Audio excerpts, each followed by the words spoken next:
Happy Monday. You're having a great Monday over there. Not great. I feel like I look just as bad as I feel. You do not. I'm you couldn't look bad if you under the tried. weather today. Thank you. Very, very much under the weather today. But I'm only human, and this is show business, so I'm showing up.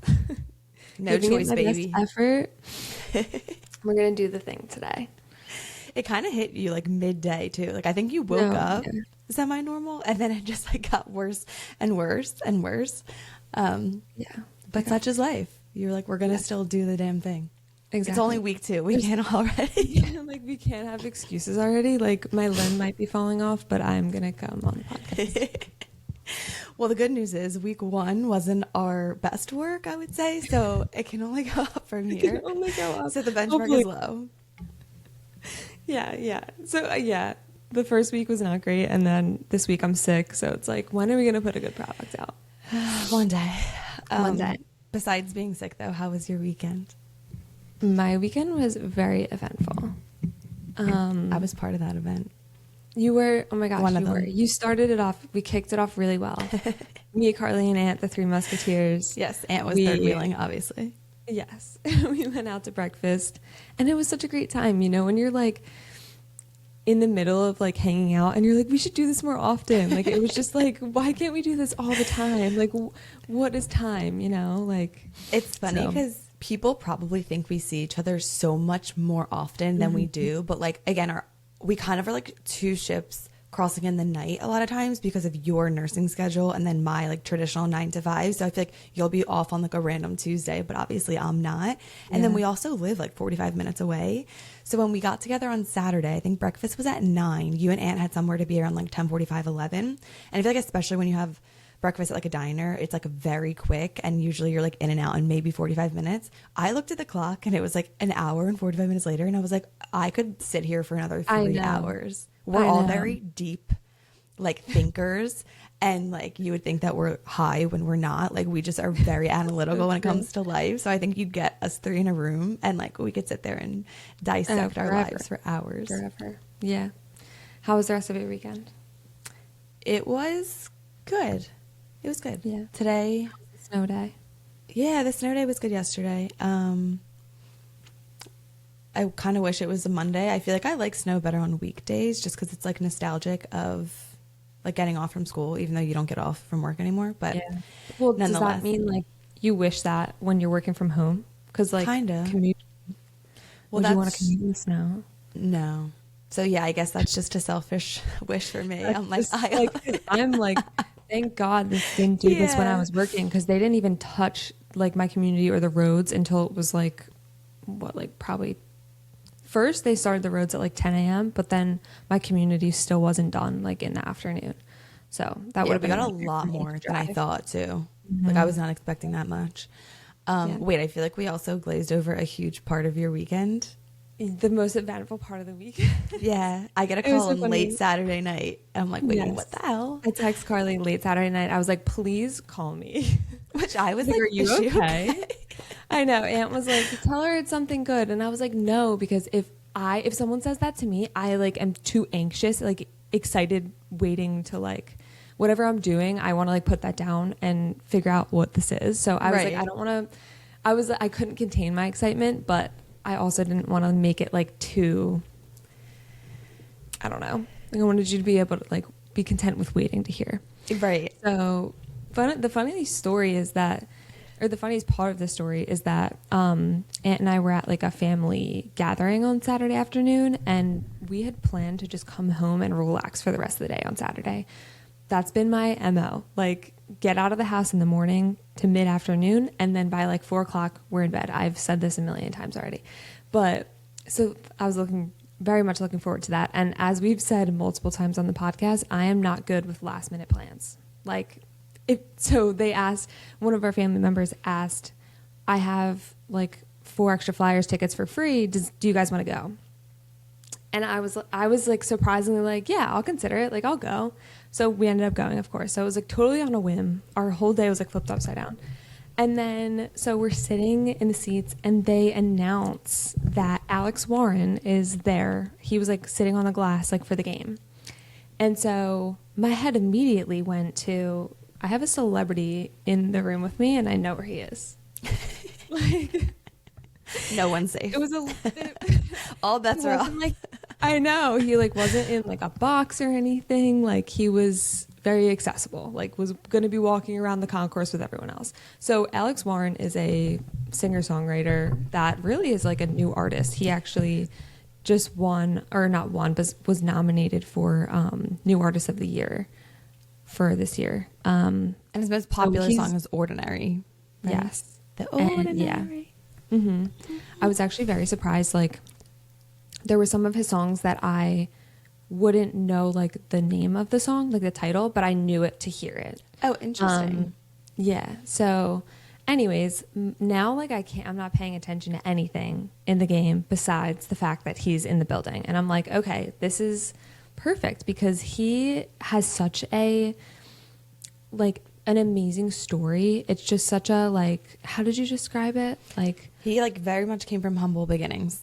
Yeah, like it's such a feel good story, and he just has like been through the ringer, and he just like really showcases that he's only human.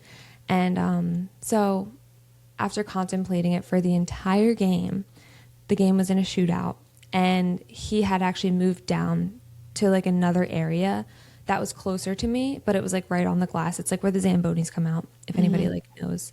And there's just like a couple like railings there, like between the people that are sitting in the stands and like those people that are standing in there. It's like where the ice girls come out and everything. And so like literally the game was in overtime, and I'm like, I gotta just shoot my shot. Like I can't not introduce myself to him. I was feeling so called, and like the fact that I thought about it the entire game, I was like, I need to just do it. Like what's the worst that can happen? So I got up out of my seat, sprinted down to like, there was an empty seat sitting right next to where he was at. And like all there was like a railing that was just separating us. And so I ran down and I was like, Alex, Alex. And he was like looking around like, who's calling my name? And so I like waved him over, and I was like shaking at this point. I was like so nervous because I can understand that like these people are human. Like they don't want to be like interrupted and like when they're trying to like enjoy a time or whatever. So I was like, do you think that's why you were nervous, or do you think you were more starstruck? Or I guess it could have been a combination of the two.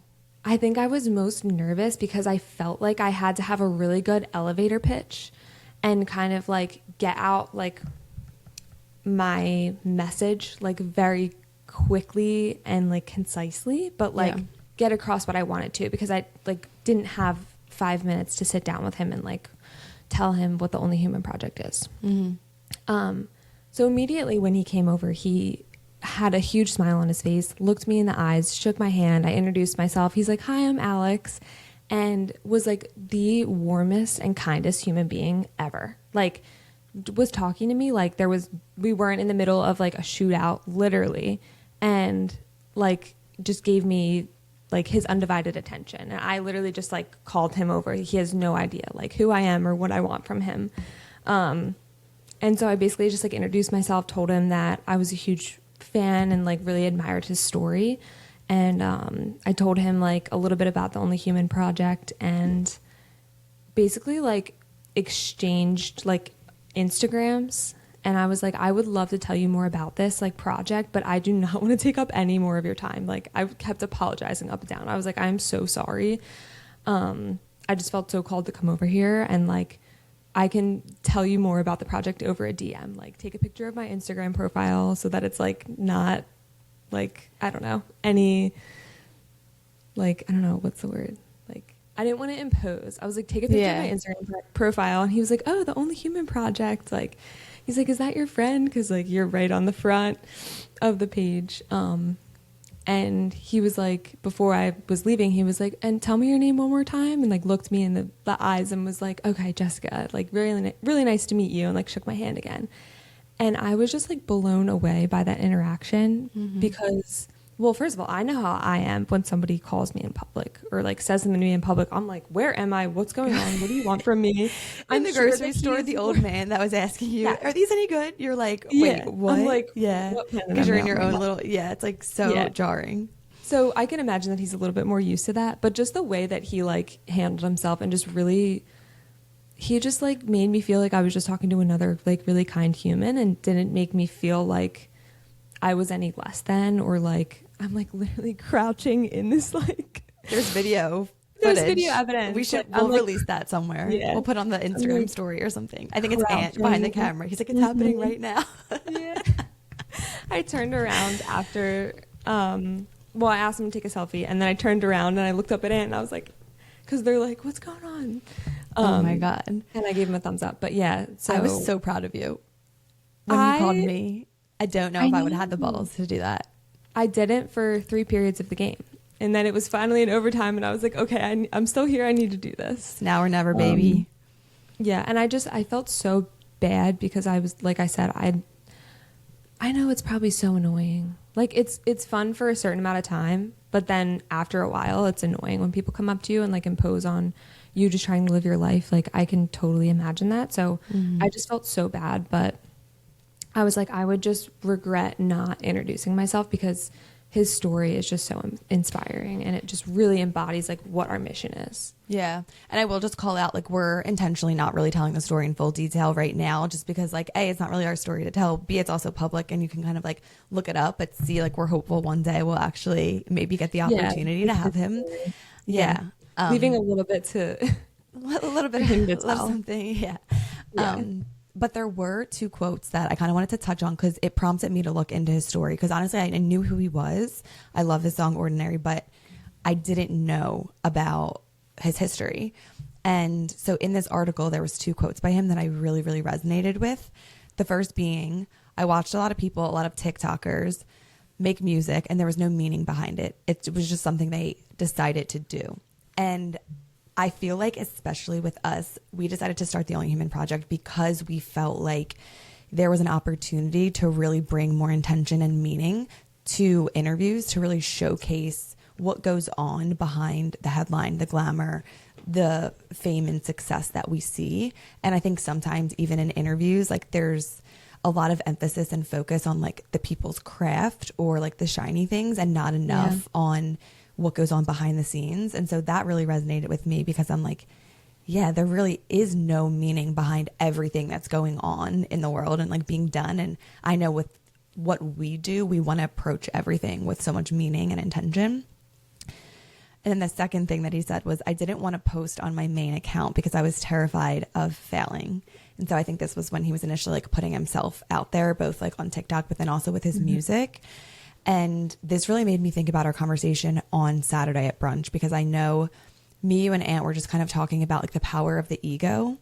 And as much as I personally, I won't speak for you as well, but like I like to think that I don't have an ego, but I've really like come to terms with the fact that when it comes to putting myself out there on social media, my ego is still the biggest thing standing in the way of doing what I know needs to be done, and just like switching into execution mode of just like posting consistently, making videos. Like, I'm still so in my head because I'm still so concerned with like other people's perception and opinions of me. So I really, enjoyed hearing him say that, because now look at his level of success. I'd be very curious if he still feels, any of that hesitancy. I know. And like, I was watching, of course, like I was stalking his Instagram after our interaction, but like you see his point of view when he goes out on stage and there's like thousands and thousands of people. And I'm just like, he handles it with so much grace, but I'm just like, I'm so curious if like, cause he like really recently rose to fame, and it was like, I don't want to say it was a 0 to 100, but it was like pretty quick. Like it's not like he was singing and songwriting since he was 15 and like has gradually made his way. Like it was a pretty quick transition. And I'm like, I don't know how you learn that, like how to just not care. Like I truly am like, do they have like, they have to have like special therapists and like, I don't know, like maybe mentors that are in the industry that like were like, I was there once. Like when does that go away, if ever? So yeah. I'm so excited to interview him. Yes, we are.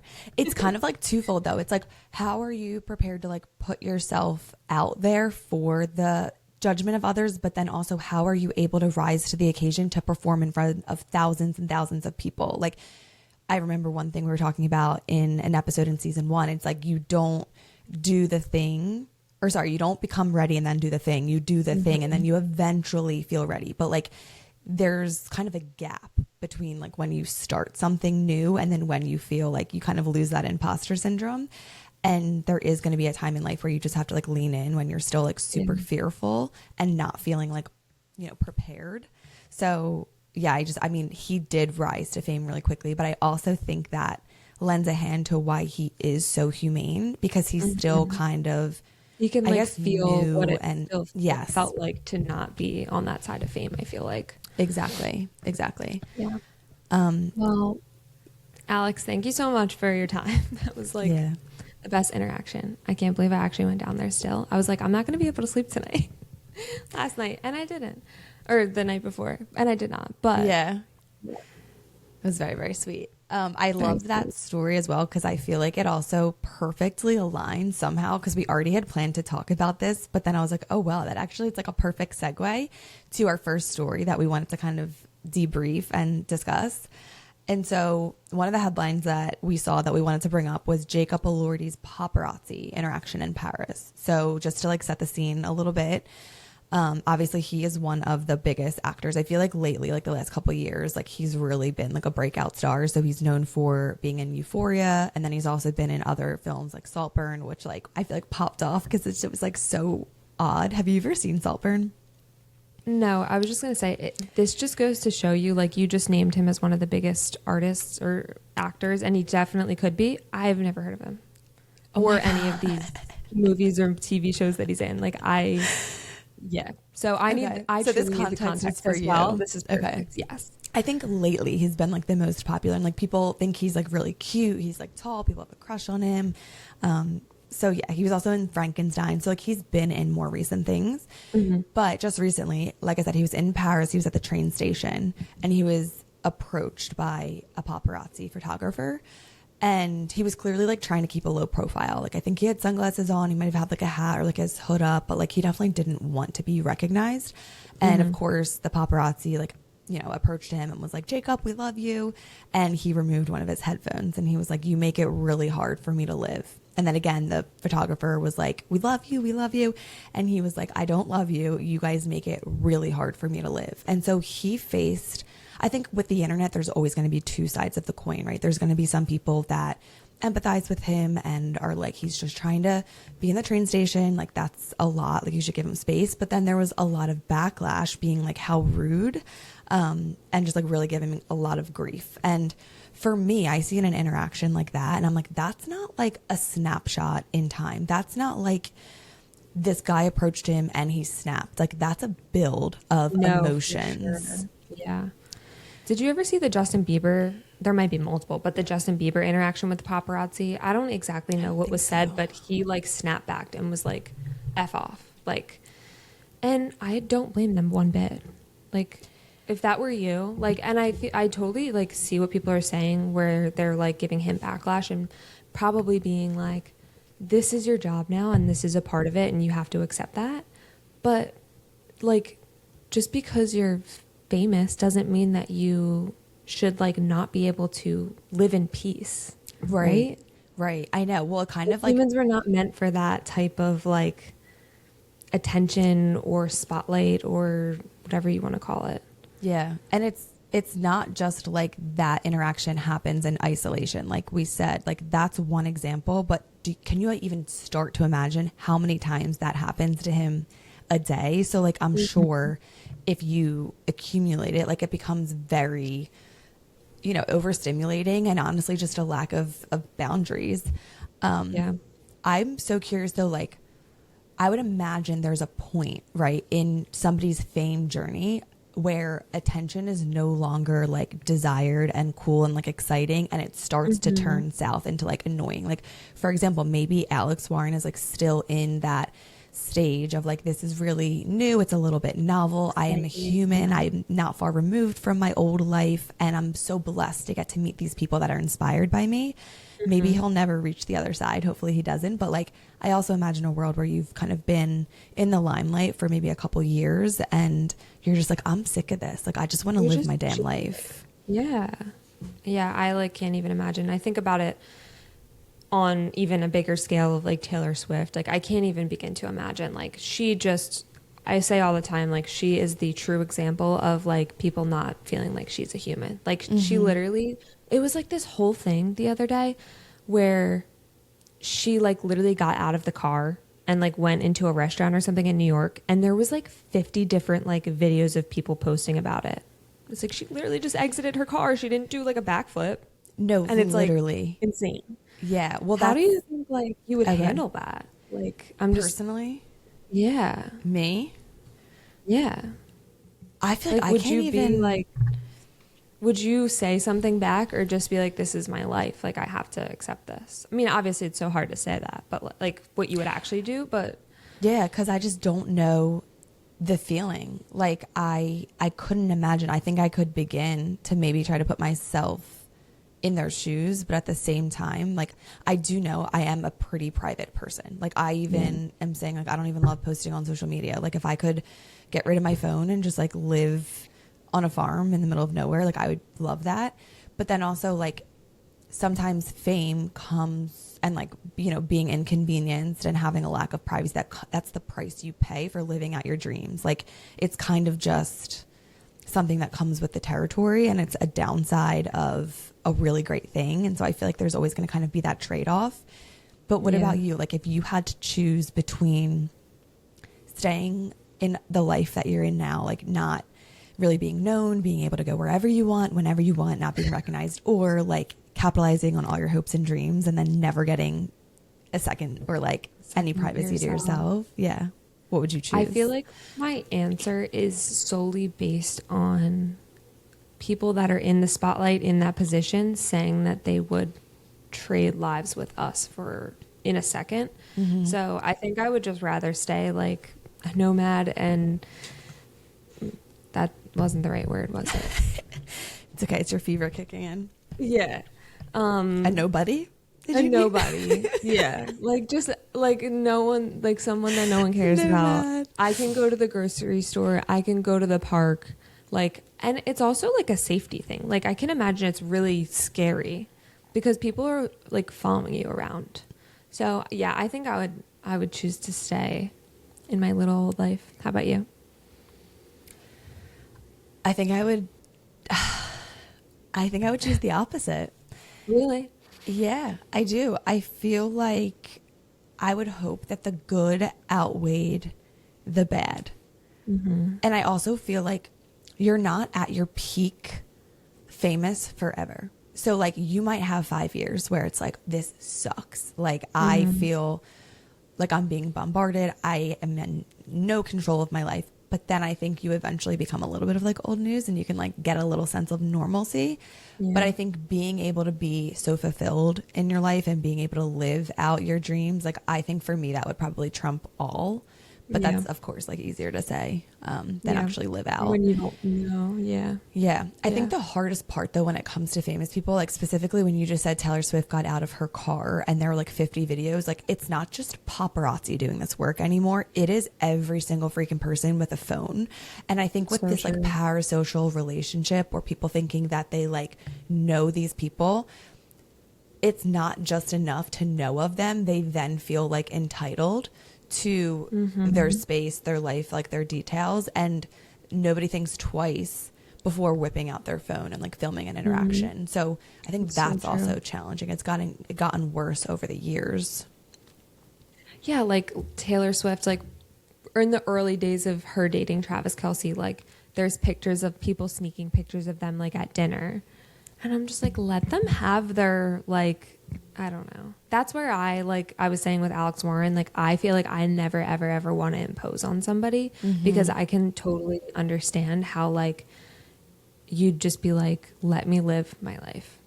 I think she actually said like lyrics in her wish list song from her new album is like, we told the world to leave us the fuck alone and they did, or something of that nature. Wow. So, I mean, it sounds like she's feeling it, but how could you not? Yeah. The last thought that I had around this situation specifically, like I'm always like interested in the root of the problem. So I'm like, why are paparazzis being so invasive to begin with?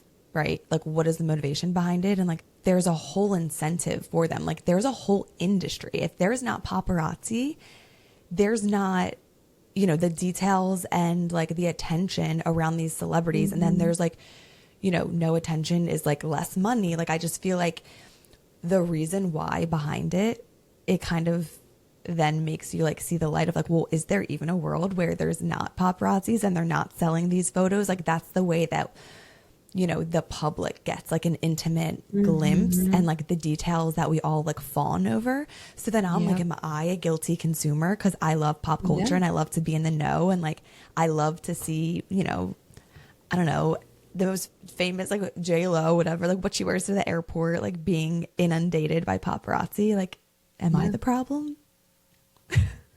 What's the alternative? It's not you, but I think it's society is the problem. Like, you're right, because we consume that content and we crave it. And then it's like, I feel like when you said with regular people now becoming in with the paparazzi is like, everyone's also looking for that viral video, right? Yeah. Like, they want to be the one with the information. And that's just like, I don't know how paparazzi is legal. Like, it's just truly like stalking. It's so weird really to me. is. But like under the guise of like journalism, I guess, because again, it's like the more invasive or like emotional or like caught off guard the famous person is, then that's like that equates to more money, right? Right. So like again, the incentivization structure is just kind of like ass backwards. Like, that's kind of what we're asking for. So this actually made me like look into how consumers could like actually do something that's like not supporting them directly. And I found two things. The one was like, don't click on anything that you wouldn't want to be happening to you. So if you see a headline and it's like super inhumane, don't click on it, because clicks equal revenue. Like, the more clicks that they get, like that's a direct measure of exposure. And then the second thing was like, follow the celebrity directly. Like, don't follow the headlines, don't follow the outlets. Yeah, like get it from the source. I thought that was pretty obvious, but like interesting. Yeah, like get the news from the source. Right. Yeah. No, I love that. I love that you came with like some ways that we can not support paparazzi. I try to do my part. Yeah, that was great. I can't promise I'll abide by it. I'm still on Dumas sometimes, which is like you probably don't even know what it is. It's the account that like leaks news like left and right. Like, they'll take like really shady pictures and like tips and then release that. And like, it's usually spot on, but it's like people like us doing the Lord's work. Again, snapping the pictures behind the scenes, being like, I just saw Justin Bieber with whatever, like, and then they report on it. So, I mean, there's a demand for it because we're all just so curious, but that doesn't make it okay, you know? I was going to say that's a whole nother thing to dive into too, is just like the fake headlines, which is a whole nother mental health conversation, I can imagine. But yeah, I'll just leave that with one line. I once listened to Kristen Cavallari's podcast, and she said, in all of my, I think it's been like 20 years at this point that she's been famous and in the spotlight since she was casted on Laguna Beach in high school. She said, I've probably read hundreds of articles about me. Not once has there been 100% accuracy. Every single time there's at least one detail that's not true or like throws off the story. And I'm like, that's saying something. Well, I guess when you're not writing it yourself, how could it be, right? Exactly. All right. Do you want to bring us to our next story? Yes. Our dearest Jelly Roll is this next story. We love him. I actually did post about this story on our Instagram probably like a week ago. He most recently was on the Joe Rogan podcast, which is like a whole thing. I think the entire episode was like 2 hours, and Joe Rogan is really about like, he's like, I don't want 45 minutes with you because you can dance around me in that time. Like, if I sit down with you for 2 to 3 hours, I'm going to get to know you at your core, which I freaking love. I'm like, oh, okay. So we're actually trying to be Joe Rogan. Like, I didn't think that was a comparison, He did it first. Well, I just like didn't really know like what his podcast was about, truthfully. So of course they talked about a lot of different things. You know, Jelly Roll. Well, he's a country artist. His really big part of his story is that he was incarcerated for, I don't know how long, but I don't know how long either. A good amount of time. It was while his daughter was born, he was in jail. Like, had a really, really tough beginning. And And he now makes it like his mission to basically tell his story and like bring other people along with him and be like, if I can do this, you can do this. Like you can change your life. And so he's like a really big advocate for turning your life around, and you can never be too far gone. Too, because he was like he was a drug addict. He also was like, you know, he said it, so I can say it, morbidly obese. Like I think in 2022 he said he was like 530 pounds or like something crazy. So he's like had his fair share of hardship throughout his Have you watched his documentary? That's when I truly fell in love with him. I still have to have that on my list. What is it on? What I don't know, I'll have to get back to you. I watched it probably like a year ago, because then I remember when he came to Barefoot, I was like, I absolutely need to see him. And again, that was like such an out of body experience. Like he just does such a good job at making people feel seen. Specifically, I'm thinking of the time when the little girl was holding the sign that like her grandmom passed away. I think it was like last August, and he sang "I'm Not Okay" and like dedicated to her. And like literally, I had my sunglasses on. It was like 10 o'clock at night, pitch dark. I was bawling. My mom looked over at me. She's like, "Are you okay?" And like it just hit me, because you could just see like he genuinely cares about each and every person. And I think his story is directly correlated to why, because he's been at rock bottom and he knows firsthand what struggle is. And now it's like the huge like distinction between the life that he lives now, which is like couldn't be more different. But even while he was, you know, successful as a country music artist, like he still was obese and he still was really struggling behind the scenes with food addiction. And they talked a lot about that in the podcast too, which I loved. Yeah.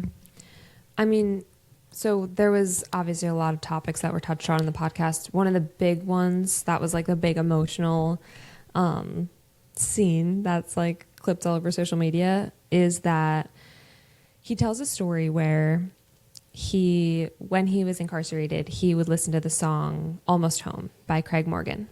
And so as soon as he got out, he searched, like, I guess he was in Nashville.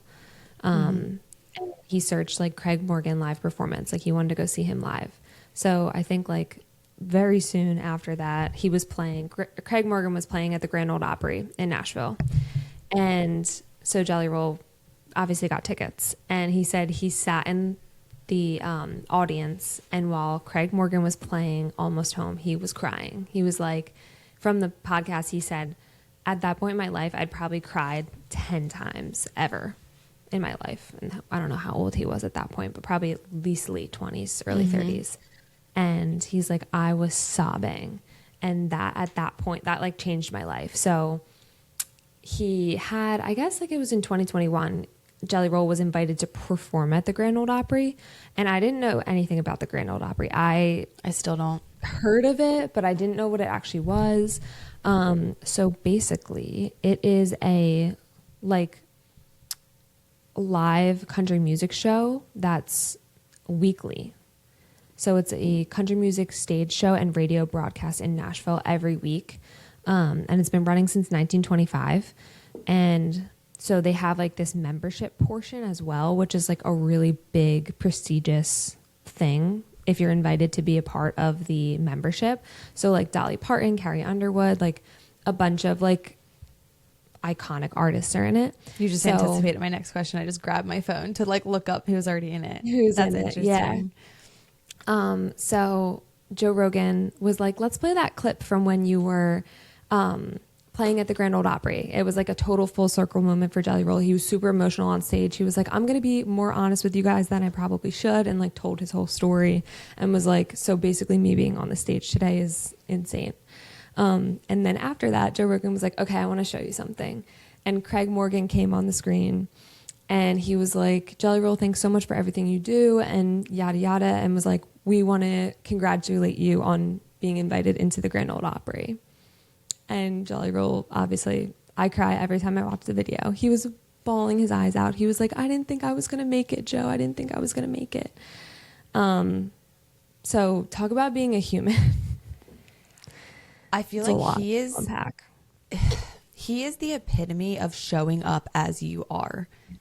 And he like leads with his emotion. Like, talk about wearing your heart on your sleeve, like in a world that thinks it's too cool, or that men don't cry, or that men don't show weakness. Like, I think there's a whole stigma, honestly. And that's something me, you, and Aunt were also talking about at breakfast. Like, there's a stigma around men's mental health and them always needing to be like the rock, the strong one, and not showing like any signs of weakness. And I think Jelly Roll is just like a prime example that you can be both. You can be a father, you can be a husband, you can be the rock of your family and the provider and achieve your dreams, but you can also have this soft side of you and these emotions so deep within. And like, when I watch that clip, what I see is just somebody who like so clearly remembers the part of him that's broken. And then here he is in that moment being like, I made it and I'm still the same person. And like, just so thankful, right? Like, obviously those are just nothing but tears of joy and gratitude, because I think he truly, truly lived a day or multiple days in his life where he didn't think he was going to see another. And I think that's so clear by the emotion on his face. Yeah, that was a tearjerker. I like forewarned you. I was like, it's a tearjerker. I just found it to send to you, and I was crying, like, because I watched it again and I'd already seen it and already know about it. So I loved that part of the podcast, specifically because it kind of was like this huge milestone, and like you could see the way that he was impacted by that, and just like it was such an honor. Full circle. Yeah. I was also very intrigued though when he talked a lot about like his struggles with weight, and similarly, he actually cried for the first time during that podcast. It was probably around like minute 15. And he literally was like, I need to take a break. Like, I need to just take a breath. Like, he was like, I swore I wasn't going to get this emotional this early on in the podcast. And the story that he was telling was, he had reached a really bad point with his health, and like he was having heart complications. He literally was like, I've never met like a 500 or 600 pound 40-year-old man. Like, I'm not going to live long if I continue my life down this path. And so we like reached out to Gary Brecka, who we love. And he messaged him like, do you work with fat people, or like something goofy like that? Oh my God. And Gary like gave him this like some direction. He's like, Jelly Roll, let's just start by like just walking 10,000 steps. And he and Jelly Roll was like, brother, I am like literally almost 600 pounds. Like, that's a lot of motherfucking steps. So whatever, like it came time, it was like a Monday morning. And he said that he had continuously told himself, like, next Monday I'm going to start. Next Monday I'm going to start. And like, he kept lying to himself. He's like, I didn't believe a goddamn thing I was ever telling myself, because I never followed through. And that's something we preach when we like talk about habits and routines. Like, talk about confidence. Confidence comes from keeping promises to yourself and trusting deep down you're going to do what you say you're going to do, not only for yourself, but for the people around you. And I feel like he was so deeply hurting because he realized he was continuously letting himself and his family down. So Monday came, he said it was raining cats and dogs. Like, it was pouring all freaking day long. And his daughter said, Dad, you could just wait for the rain to pass, or like you could go on the treadmill. And he said, no. I said, I'm going to walk outside. I'm going to go for my walk. I'm going to get my stuff on and I'm going to go. So he goes out for his walk. He comes back. He said his house is like up this big hill. And when he got back, his family was all outside cheering for him. I'm like going to cry right now. Oh my God, I'm going to cry. And this is when he started crying. And like, I get it, because I'm like, literally, I'm telling the story and like, I have to like, really try to hold it together. They had their hands up, and he's like, here they were after me lying to them, not intentionally, right? Like, it's not like it was a malicious lie, but here he was like saying he was going to change his life, and he just never followed through. But the day that he decided that he was actually going to take that step, they all were out there waiting for him, supporting him.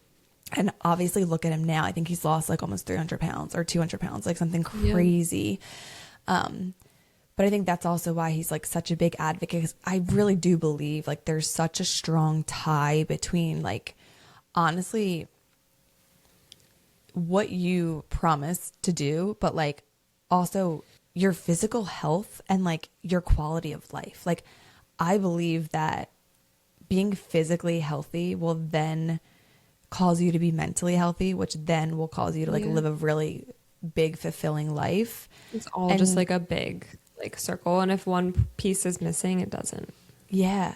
And I think sometimes people, like, when they're struggling with mental health, like I know I have a few family members that struggle, and I'm always like, let's look at your lifestyle. Like, let's look at like the food that you eat. Are you getting outside? Are you taking walks? And it's just beneficial in more ways than one. It goes so far beyond the physical and like the actual habit itself. Like, it really does have like a domino effect. And I feel like Jelly Roll is just a prime example. And he was like, I lost the weight. He's like, you just wait for the transformation. And Joe was like, what do you mean by transformation? He's like, I'm going to get the fittest I've ever gotten. And like, that's momentum.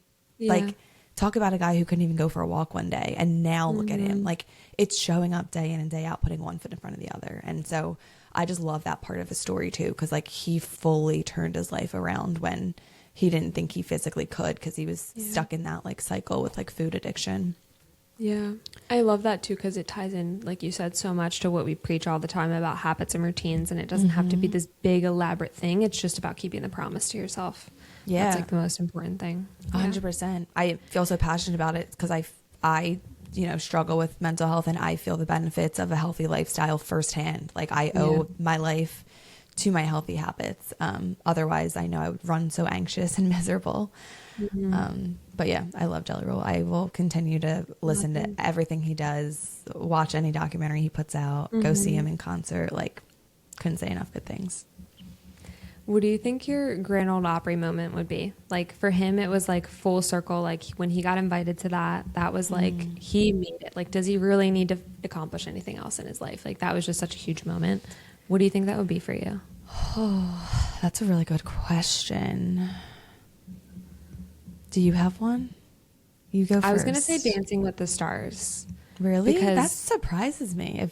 I know. I don't watch it anymore, but I grew up watching it. Like, my mom and dad and I would watch like Survivor, Dancing with the Stars, American Idol, like religiously for a really long time. So I feel like that would be my moment where I'm like, oh my gosh, I grew up watching the show with my parents. I can't believe that I'm on it with like Bruno and Carrie Ann. Like, they've been there forever. Even the Huffs, like, I remember from when they were dancers. And yeah. I like really don't have a good answer. I'm sitting here thinking, like, is it a cop out if I'm like a really big interview, like being on like Mel Robbins or Jay Shetty, like show, or like any WWE would want to? This is true. I know. I honestly was thinking that. I was like, you would be able to, like, I don't know, take on the Undertaker. Like, that would probably, yeah. Which is doesn't have to be only human related. You could take on the Undertaker, and that would still be a Grand Ole Opry moment. Yeah, I feel like that would be kind of sick. I actually went through a stint. I'm not kidding, because they have a training facility, a WWE training facility in Tampa, and my brother-in-law and I like always joke, like, he is like aware of WWE. He like watched it growing up, and he was like, are you gonna do it or not? And I'm like, are you gonna do it? We could be tag team partners, like the sis and the brother-in-law. Like, what the hell? But I like genuinely thought about it for a hot second, because I'm like, you have to be athletic. I used to consider myself athletic. I'm a little washed up now, but then it also is like an element of just like entertainment and acting. See, that part, I'm like, that would be really hard for me, because I am not like a performer. Yeah. And you're also like, it's live. Like, that's crazy. Like, every show, like, you're in front of like thousands and thousands and thousands. I was going to say hundreds of thousands, but no, that's dramatic. Tens of thousands of people. And like, yeah, that, like, even though it's not always live, you're still in front of so many people. So yeah. we'll go with that, just because I don't have a better answer. Dancing with the Stars would be cool too. Do you feel like you like idolized anyone growing up? Like, maybe it would be like an interview with someone. I guess probably the Undertaker. You've said that already. You've said that in you know what would be cool? Yeah. Actually, no. Okay, forget everything else I just said. I would want to, now I can't forget, host one of like the Bravo reunions. So like a summer house reunion, like similar to what Stassi Schroeder, who you probably don't even know what that is. She was from Vanderpump Rules. She's like literally one of the most famous girls to ever come out of Bravo. She just was the host for the Secret Lives of Mormon Wives reunion. And I think that would be so cool. especially because you got to showcase like the human side of it and ask like really thought-provoking questions and like mediate when like there's a heated situation going on. So that would totally be up my alley because I love pop culture and I love conversation and like getting to the root of like what's going on. Yeah. And being able to like debrief so many situations. Like there's like very hard evidence that it's like, okay, what was going on in this moment? Like, did you actually feel like that? Did you not? Yeah. Right. So much content. You're getting kicked out of your seat. And Andy, watch out. Watch out. I'm coming. Oh my gosh. All right. Well, I know you're probably holding on by a thread because you're sick. Yeah. Your tea's probably cold, if not gone. So we'll wrap up with our finishing segment. What is your only human moment from this week? It was actually in the newsletter, kind of. I like had this day last Wednesday where I had a lot on my like mind that I wanted to do. Like my off days are always, especially during the week, are always just like to-do list, like checking off like things that I don't have time for otherwise. And I like hit a freaking wall at 1 o'clock. That's like midday. And I was like, I physically cannot bring myself to do anything right now. And like typically I probably would have just pushed through it and be like, it doesn't freaking matter. Like you're going to feel better when you do these things because it's off your plate. But I actually just was like, you know what? I'm not going to do anything for the rest of the day because my body is going to tell me in a couple of days, like even worse, that you didn't listen to me. So literally, it will force you if eventually. Just like a mute. I feel like I was just like in my own world for the rest of the day. I was just like zoned out and checked out, just like watching TV and doing nothing. I was literally going to ask what that looks like for you because I think everybody has like a different version of like rotting or like shutting down. Like some people are binging a show, scrolling TikTok, reading a book, napping, like. So I guess I'm it's not a little bit a huge napper, honestly. I feel like it's naps. usually when I'm really tired for a nap, I love a nap. But what about like a vacation nap? Like you go to the beach, shower, nap. I can do that. I can do that. Yeah. Especially if you're like sun kissed and like a little bit tired from the sun. You know you're going to out to like a later dinner or something. Like, yeah, that hits. Or a nap on the beach. But any other time, like my normal day, I'm like, I'm not. Yeah. I would rather push through and go to bed early. I don't want to mess up my sleep schedule. I'm like, I don't care if I'm so tired. Like, I'll go to bed at 7 o'clock instead. Yeah. Yeah. No, because it's like that when you do nap, then you can't fall asleep until 10 or 11 o'clock. Right. So just push through. Yeah. Don't be a wuss. Do exactly what I said I didn't do. Jess is like, all right. F my mental health or mental, like only human moment. I guess dubs. It's like kind of a mental health resource too of like listen to your body. Yeah, rest. It was just like my only human moment was just like being like I can't run at 1,000 miles a minute every single day. Like I need to rest. Yeah. What about you? Mine's like a little bit more jovial. So last night actually, I woke up in the middle of the night and I was hungry. And like, if there's one thing about me, I can't go back to sleep when I'm hungry. Like I will lay in bed just thinking about how my stomach is like having hunger pains. So I just got up and I went downstairs. I actually finished the omelet that we had on Saturday mornings. This is why I'm a big proponent of just bring home your leftovers because it'll come in clutch. Yep. So yeah, I ate basically at 3 a.m. I finished my little omelet and then I had some banana and peanut butter and then I came back upstairs and I fell right back to sleep. Wow. I feel like a lot of people are like, I would never get up in the middle of the night and eat. But that's exactly what I was going to say because I would be afraid you know, when you like wake up in the middle of the night and you don't want to wake yourself up, you want to stay in that groggy state. So you like close your eyes and like make your vision all blurry and like pretend that you're tired.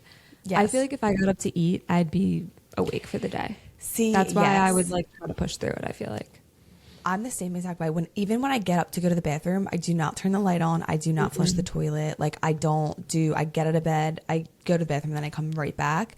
When I go into the kitchen, sometimes I try to keep the light off. Sometimes I was seeing if I had my eye mask, but it's not in my reach. I'll like keep it so my eyes are like still shut. Yeah. And because the fridge is kind of bright, so I try my best like not turn on any lights and like just not disrupt. It's not good for obviously like restfulness because then your like body is digesting it. But at that point, it's the middle of the night anyway, so I'm like whatever. it's more restful to get any sleep than sit there laying in bed being like, I'm hungry and I can't fall back to sleep.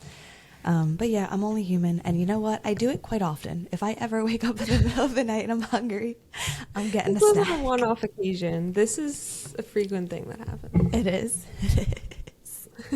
Judge me. All right. Shall we wrap up? We should wrap up. Do you want to wrap up? Bed. I don't really have anything to say except we've been. I like these little episodes. Like I just feel like they're fun. They're a change of pace. There's always something new, and we can do it even when we're sick or when our schedules are kind of all over the place. So every week is going to look different. I think that's the beauty of it. But thank you guys. If you're sick, so you better show up. I'm just saying. Yeah, it's 1-0 right now. So yeah.